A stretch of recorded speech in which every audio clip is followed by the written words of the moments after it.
আচ্ছা হ্যালো, তো Figma Bangla basic tutorial সিরিজের পার্ট 8 এ আপনাদেরকে স্বাগতম। যদি অলরেডি পার্ট 7 পর্যন্ত আপনারা দেখে থাকেন তাহলে nice to see you again.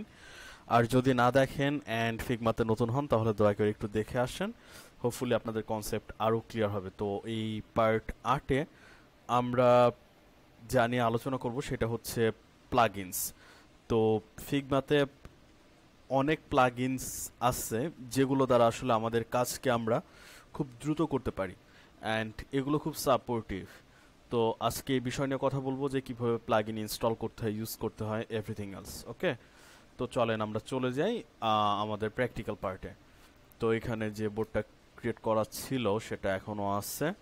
তো আমরা যদি টুল বার্সের এইখানে একটা আইকনের দিকে খেয়াল করি, দ্যাটস কল্ড রিসোর্সেস আইকন। এখানে যদি ক্লিক করি তাহলে দেখব এখানে আমাদের তিনটা ট্যাব চলে আসছে, একটা কম্পোনেন্ট, মিডল একটা প্লাগইনস অ্যান্ড লাস্ট একটা উইজেট। তো মিডলেরটাতে ক্লিক করি, দেখব আমি অনেক প্লাগইনস এখানে ইনস্টল করে রাখছি। অনেক প্লাগইনস না, কয়েকটা। তার কারণ হইতেছে আমি আগে ভিডিও করছিলাম, এই ভিডিওটাই সেটা আসলে সামহাউ লুমে আপলোড হয় নাই, ঝামেলা করছে, যে কারণে আবার ভিডিও করতে হচ্ছে। তো প্লাগইনসটা দেখাবো। তো এখানে আমরা অনেক প্লাগইন করতে পারি, সার্চ করতে পারি, লাইক দ্যাট। এরকম যে ইমেজেস, হোপফুলি ইমেজেস দিয়ে সার্চ করলে আমার পিসিতে যেটা ইনস্টল করা অবস্থায় আছে সেটা দেখাইতেছে, পিক্সেলস। অ্যান্ড আরও একটা ইনস্টল করা আছে যেটা হচ্ছে ব্যাকগ্রাউন্ড কাট, অ্যান্ড এখানে আরও প্লাগইনস দেখাইতেছে, মানে সাজেস্ট হিসেবে দেখাইতেছে ফ্রম কমিউনিটি যে এই প্লাগইনগুলো আসলে অ্যাভেলেবেল। তো এর ভেতর থেকে যদি আমার কোনোটা লাগে আমি সেটা ইনস্টল করতে পারবো, দ্যাটস ইট। তো এখন একটা প্লাগইনসের ব্যবহার দেখাই আপনাদেরকে। ধরেন আমি আমার ডিজাইনের জন্য কোনো একটা ইমেজ নিয়ে আসবো, তার জন্য একটা ডেস্কটপ নিয়ে আসি। অ্যান্ড ধরেন আমার এখানে ফার্স্ট সেকশনের জন্য একটা ইমেজ দরকার, লাইক দ্যাট। ধরেন এই প্রথম সেকশনের জন্য আমার একটা ইমেজ দরকার। তো এই ইমেজটা কিভাবে আমরা কালেক্ট করতে পারি? ইদার আমরা ব্রাউজারে যে কোনো স্টক ফটো ওয়েবসাইটে যা ডাউনলোড করে দেন ওইটা ইউজ করতে পারি, অথবা এই যে এখানে যে শর্টকাট যে ওইটা দেখাইলাম।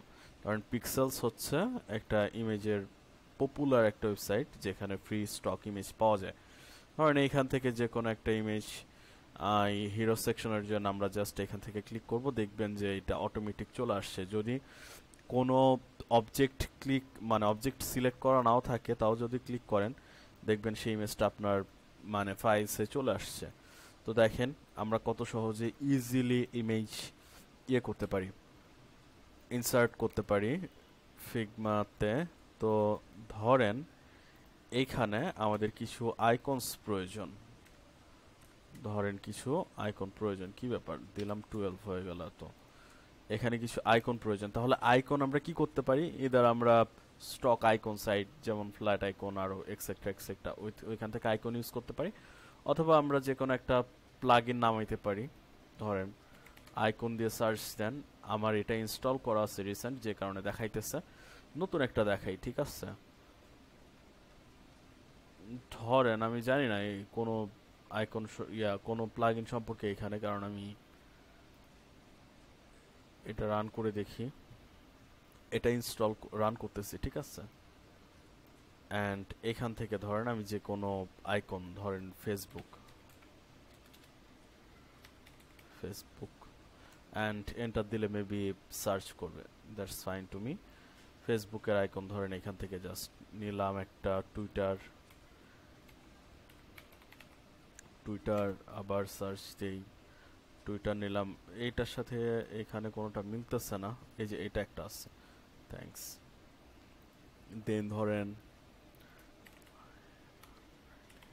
লিঙ্কডইন, এই যে দেখেন আইকনগুলো চলে আসছে। অ্যান্ড এইখান থেকে আমরা ভার্টিক্যাল ডিস্ট্রিবিউট করি অ্যান্ড আমরা আমাদের ডিজাইনের সাথে আইকনগুলো এখান থেকে ইউজ করতে পারি। ধরেন আপনি কোনো টেক্সট লিখছেন, কিছু একটা লিখছেন, এটা যদি আবার কনভার্ট করতে চান অন্য কোনো ল্যাঙ্গুয়েজে, তাহলে কনভার্টার হিসেবে ট্রান্সলেটর নামে কোনো একটা প্লাগইন ইনস্টল করতে হবে।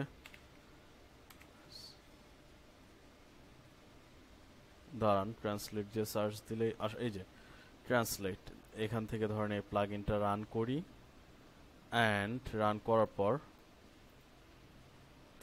এপিআই কি চাইতেছে, তার কারণ হইতেছে এগুলো হচ্ছে থার্ড পার্টি প্লাগইন। আপনারা যখন ম্যাক্সিমাম টাইমে ব্যাকগ্রাউন্ড রিমুভের জন্য কোনো প্লাগইন ইউজ করবেন, তারাও ফোর্স করবে যে তা আপনি আসলে এই যে এখানে বলে দিচ্ছে to use this plugin you need to get a free API from এই যে Yandex, you can find more info here, মানে এখানে গেলে আমার সাইন আপ করতে বলবে, অ্যান্ড ওইখান থেকে এপিআইটা বসাইলে দেন এটা কাজ করবে। তার কারণ হইতেছে এই প্লাগইনগুলো আসলে ক্লাউড বেস ভিত্তিতে আসলে কাজ করে। মেবি আপনি এখানে কোনো কিছু ট্রান্সলেট করবেন বা কোনো ইমেজে ব্যাকগ্রাউন্ড রিমুভ করার জন্য এখান থেকে কমান্ড দিবেন, এটা সেন্ড করবে তাদের ক্লাউডে, দেন ওইখানে অপারেশনস কমপ্লিট হওয়ার পর ওইটা আবার এখানে এসে মানে ইয়ে করবে, আপনারা আপলোড করে দেবে। যে কারণে আসলে এই থার্ড পার্টি প্লাগইনগুলোতে এই রেজিস্ট্রেশনটা করতে হয়। They are safe, I think so.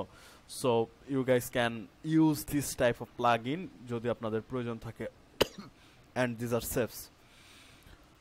So এভাবে আমরা বুঝতে পারলাম যে আসলে থার্ড পার্টি প্লাগইন ফিগমাতে অনেক হিউজ আছে। আপনার যেটাই প্রয়োজন সেটা হিসাবেই যদি সার্চ করেন, হোপফুলি আপনি সব প্লাগইন পেয়ে যাবেন, অ্যান্ড খুব ইজিলি আপনি আপনার কার্যক্রম বা ডিজাইন চালাই যাইতে পারবেন খুব দ্রুত গতিতে। তো আপাতত প্লাগইন সম্পর্কে এইটুকুই ছিল। পরবর্তী পার্টে আমি প্র্যাকটিক্যাল কিছু প্রজেক্টস দেখাবো, চলে আসেন, হোপফুলি খুব এনজয় করবেন।